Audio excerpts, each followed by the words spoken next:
नमस्कार शेतकरी मित्रांनो, महात्मा ज्योतिराव फुले कर्जमुक्ती योजनेअंतर्गत शेतकऱ्यांना 50,000 रुपयांपर्यंतचं अनुदान मिळणार होतं। 2019 सालाची योजना आहे। पहिली यादी आली, दुसरी यादी आली, तिसरी यादी देखील आली। तब्बल 3-4 याद्या आल्यानंतर शेतकऱ्यांच्या अकाउंटमध्ये पैसे क्रेडिट करण्यात नाही आले। कारण काय होतं ते या व्हिडिओच्या माध्यमातून जाणून घेणार आहे आणि हे पैसे आता कधी शेतकऱ्यांना मिळतील ते पण आपण जाणून घेऊया। चॅनलवर नवीन असाल तर लाईक करत जा, शेअर करत जा, सबस्क्राईब देखील करत जा। बघा, छत्रपती शिवाजी महाराज योजना जी होती ती 2017 साली राज्य शासनाकडून राबवण्यात येते, ज्याच्या अंतर्गत शेतकऱ्यांना 1.5 लाख रुपयांपर्यंतचं जे काही पीक कर्ज होतं ते मंजूर करण्यात येत होतं। बट याच्यामध्ये सरकार चेंज झालं आणि उद्धव बाळासाहेब ठाकरेंचं सरकार आलं।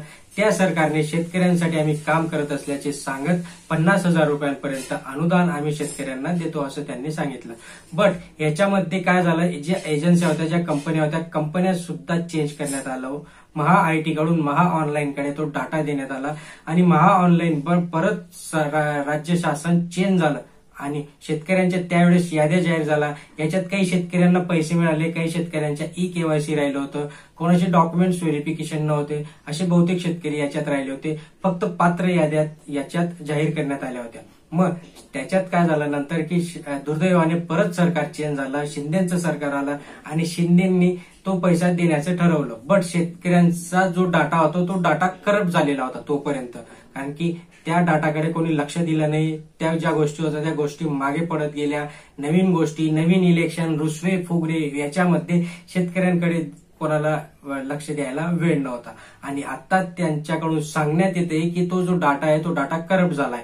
मग तातडीची बैठक बोलवण्यात आली आता, कारण की विधानसभा इलेक्शन आहे पुढे जाऊन आणि जे आश्वासने त्यांनी दिली होती ती आश्वासने पूर्ण करण्यासाठी याच्यामध्ये विधिमंडळात देखील त्यांनी सांगितलं होतं की तुम्ही फक्त ही योजना जाहीर केली होती, याच्यातनं एक पण शेतकऱ्याला तुम्ही पैसे दिले नाही, आम्ही एवढ्या शेतकऱ्यांना पैसे दिले। जर तुम्ही मागचे भाषण त्यांचे ऐकले तर आपल्याला तिथे कळतं।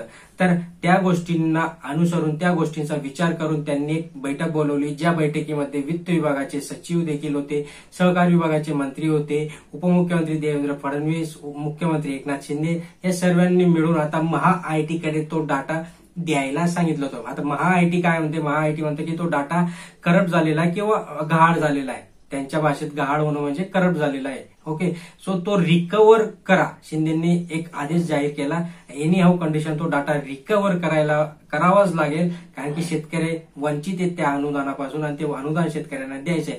याच्यामध्ये तुम्हाला 2 महिन्याचा कालावधी जो आचारसंहिता चालू आहे, आचारसंहितेमध्ये तुम्ही याच्यावर काम करून ठेवा आणि ऍज सुन ऍज पॉसिबल आचारसंहिता संपल्यानंतर शेतकऱ्यांच्या अकाउंटमध्ये ते पैसे तुम्ही क्रेडिट करा।